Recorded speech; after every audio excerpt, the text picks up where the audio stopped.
Oldingi videomizda, ya'ni SSSRni sog'inuvchilar va mustaqillik tarafdorlariga murojaat degan videomizda juda ko'plab insonlar o'zlarining shaxsiy fikrlarini bildirishgan.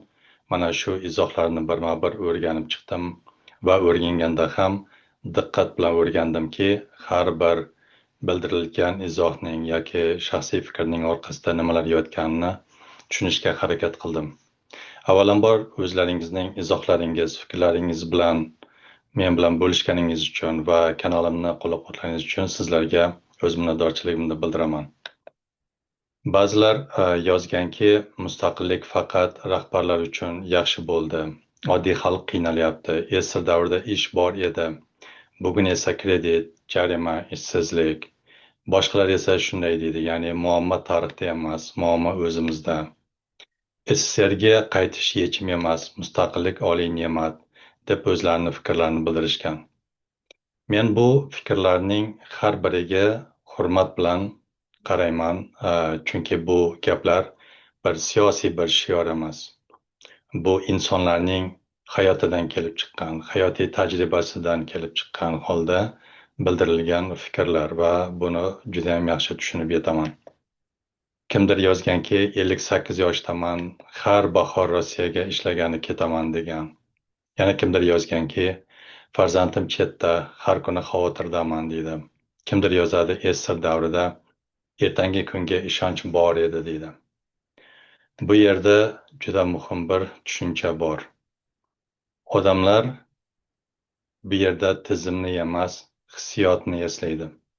Ya'ni o'zining endi tibbiyot xodimi sifatida ham, mana shu jamiyatni kuzatib borayotgan olam inson sifatida ham bir kuchli o'xshatishni aytmoqchiman. Tibbiyotda autoimmun degan kasallik bor. Ya'ni shunaqa tushuncha bor. Bu kasallikda organizm tashqi virus bilan emas, o'z hujayralari bilan kurashadi. Ya'ni o'zining hujayralarini, ya'ni o'sha to'qimalarni begona deb o'ziga qabul qiladi va unga qarshi hujum boshlaydi. Bunday holatda natija nima bo'ladi? Albatta organizm zaiflashadi, kasal bo'ladi. Demak, dushman tashqarida bo'lsa, himoya tizimi kuchli ishlaydi. Lekin ichkarida bo'lsa, xuddi avtoimmun kasalligiga o'xshab ichkarida jang boshlanadigan bo'lsa, demak bu yerda o'sha jamiyatning, xalqning, davlatning energiyasi o'sha kurashga sarflanadi. Buni keng fikrlab tushunish kerak. Izohlarni bildirayotganda ham albatta o'zingizni aqlli inson deb bilsangiz, bu narsalarni yaxshilab tushunib, keyin o'z fikrlaringizni bildirsangiz, men ham o'qib buni xursand bo'laman. Ba'zida sizlar bergan izohlardan ham o'zimga savob olaman, o'rganaman, sizlardan ko'proq narsani o'rganishim mumkin. Men albatta bu videolarda o'zimni kuzatuvlarim asosida kelib chiqqan holda va hayotda ko'rayotgan o'zimning tajribalarim orqasidan mana shunday o'zimning fikrlarimni muvozanatli shaklda berib boryapman. Albatta buni sizlar bilan bo'lishni xohlaganim uchun. Jamiyat ham shunday bo'lishi mumkin. Agar har xil fikr dushmanlikka aylansa, agar turli qarashlar bir-birini yo'q qilishga urinsa, agar inson insonni eshitishni to'xtatsa, yoki biz bir-birimizni xoin, nodon, qullik tarafdori yoki vatanparvar deb ajratishni boshladikmi, demak bu yerda bo'linish boshlanadi. Bu oddiy bahs emas, bu ichki bo'linish bo'ladi. Va ichki bo'linish har doim tashqi tahdiddan xavfliroq bo'ladi. Buni juda ham tushunishimiz zarur. Kuchli davlat bir xil fikrlaydigan davlat emas. Bir-birini eshita oladigan davlat kuchli bo'ladi. Ya'ni xalq bir-birini eshitsa, hukumat xalqni eshitsa, xalq hukumat birgalikda harakat qilsa, bu eng katta kuchli bir davlatga aylanadi. Jamiyatdagi ishonch bu o'sha mavjud davlatning immun tizimi hisoblanadi. Agar jamiyatda ishonch yo'qolsa, adolat yo'qoladigan bo'lsa, mana shu immun tizimi buzila boshlaydi. Agar adolat hissi zaiflashsa, ishonch kamayadi.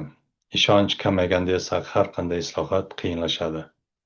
Kommentlarni o'qib bir narsani aniq ko'rdimki, odamlar SSSR davrida olgan hissiyotlari orqali barqarorlikni sog'inyapti. Odamlar mustaqillikka qarshi emas. Odamlar adolatni xohlayapti. Izohlarni o'qib turib, men mana shu narsani tushundim. Ha, albatta bu narsani to'g'ri tushunish kerak hamma. Misol uchun, farzandi chetda ishlayotgan ota-onaning og'rig'i bu mafkuraviy og'riq emas, bu o'sha insonning og'rig'i, ya'ni insoniylik og'rig'i.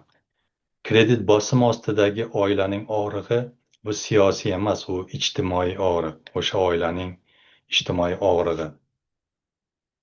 Demak, masala bu tarixda emas ekan. Masala bu kelajakda. Agarda odamlar o'zini eshitmayotgandek his qiladigan bo'lsa, jamiyat tez bo'linadi.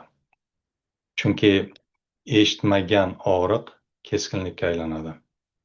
Xo'sh, bu yerda endi savol tug'iladi. Nima qilish kerak? Birinchidan, hurmat. Insonlar, xalq bir-birini hurmat qilishi kerak.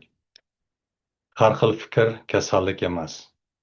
Bir-biriga nafrat bilan qarash bu kasallikdir.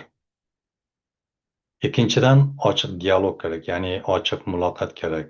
Hukumat, xalq o'rtasida. Xalq bir-birini eshita olishi kerak. Hukumat xalqni eshita olishi kerak. Bir-birimizni tamg'a bilan emas, savol bilan tinglashni o'rganishimiz kerak. Uchinchidan, adolat hissini mustahkamlash kerak. Albatta, shunda jamiyatimiz juda ham mustahkam bo'ladi. Adolat bo'lsa, keskinlik kamayadi. Ishonch bo'lsa, bo'linish kamayadi. SSSRni sog'ingan odam ham, mustaqillikni himoya qilgan odam ham bizga dushman emas. Bu bizning xalqimiz, bizning jamiyatimiz. Bir-birimizni yo'q qilish uchun emas, birga yashash uchun yaratilganmiz. Xuddi shunday, O'rta Osiyo davlatlari ham mana shu hududda o'ylaymanki, taqdiri bir va tinch, yaxshi yashash uchun albatta bir-birini eshitishi, hurmat qilishi, o'zaro hamkorlikda yashashi kerak. Jamiyat avtoimmun jarayoniga tushib qolmasligi uchun bizga bir xil fikr emas, bir xil mas'uliyat kerak. Ya'ni kelajak uchun, farzandlarimiz uchun va kuchli, sog'lom jamiyat uchun. Agar siz ham jamiyatimiz bo'linishini emas, ongli muloqot qilishni xohlasangiz, albatta bu platformani birga qurishimiz mumkin.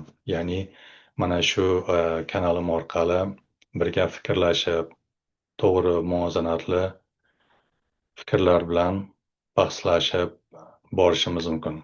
Bu yerda biz taraf tanlamaymiz, biz mas'uliyatni tanlaymiz. Fikrlaringizni albatta hurmat bilan yozing, chunki sizning fikrlaringiz orqali sizning qanday inson ekanligingizni ham bilish mumkin. Albatta, kamsitib yoki pastga urib yozish bu juda ham oson. Avvalambor, o'zini hurmat qilgan inson boshqalarni ham hurmat qiladi. Bahs qilaylik, lekin bir-birimizni kamsitib, yerga urib yo'q qilishimiz kerak emas. Chunki bizlar bitta xalqmiz, bitta jamiyatmiz.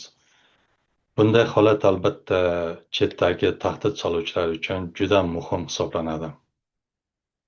Agar sizga shunday muvozanatli suhbat kerak bo'lsa, kanalga obuna bo'ling. Chunki kuchli jamiyat bir xil fikrdan emas, bir xil hurmatdan boshlanadi. Albatta, bu videomga ham o'zingizning izohlaringizni qoldirishingiz mumkin. Mana shunday kanalimni qo'llab-quvvatlashni davom etsangiz, albatta xursand bo'lar edim. Hozirgi kunda mustaqillik davrini boshlash, boshdan o'tkazish bu oson emas.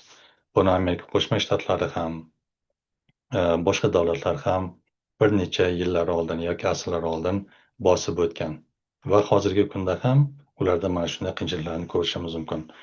Shuning uchun faqat qiyinchiliklar orqali o'zining davlatini, mustaqilligini pastga urib, boshqa birovni, boshqa bir davlatni xohlash kerak emas.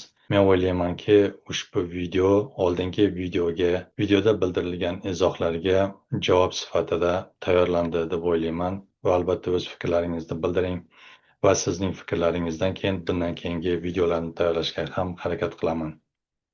Albatta bu platforma, bu kanal albatta muvozanatli fikrlarni tan oladi va muvozanat bilan fikrlab bir-birimizni hurmat qilishni o'rganamiz. E'tiboringiz uchun rahmat. Salomat bo'ling.